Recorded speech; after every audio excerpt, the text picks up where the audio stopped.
Today, the City of Charleston hosted their Love Your Block Earth Day celebration, announcing the 2026 mini grant recipients. This program helps fund community-led neighborhood projects. And tonight, some of them got the green light. Live 5's Victoria Blair attended that event and has more on how this money will help improve local communities. Grant winners celebrated their blocks getting more love and, most importantly, the money to make it happen through their community-led initiatives on the Upper Peninsula. Pleasure to expand this program to this community, the West Side, North Central, Hampton Park Terrace, and Wagner Terrace.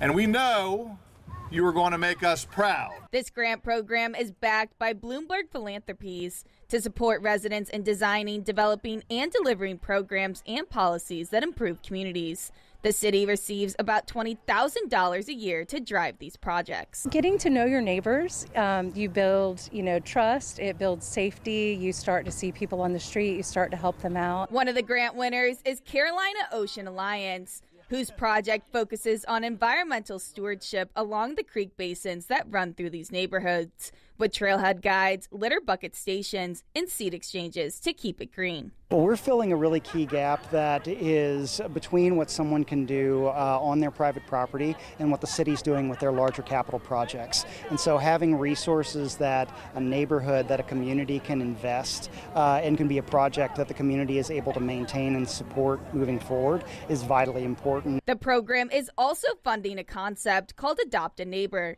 connecting residents who need a helping hand with neighbors who are willing to give one. If you have a neighbor that is working 2 jobs and struggles to have time to mow his lawn, you go help him, you adopt him. If you have a senior citizen, or maybe your neighbor broke their leg and they just need a little extra support pulling out their garbage in the morning, that type of thing, you adopt them and help them out when they need it. Other grant projects include 2 tree planting initiatives, Homo Place Safety and Beautification Project, and monthly cleanups in collaboration with Keep Charleston Beautiful. More than a dozen local nonprofits joined the celebration, along with the community potluck and children activities, all coming together to embrace the power of community. Have constant reminders of the rich tapestry of community serving organizations that are in our area, and being able to connect the public with those organizations is so important. So we'd love to see this. Grant winners will now collaborate with city staff to carry out these projects,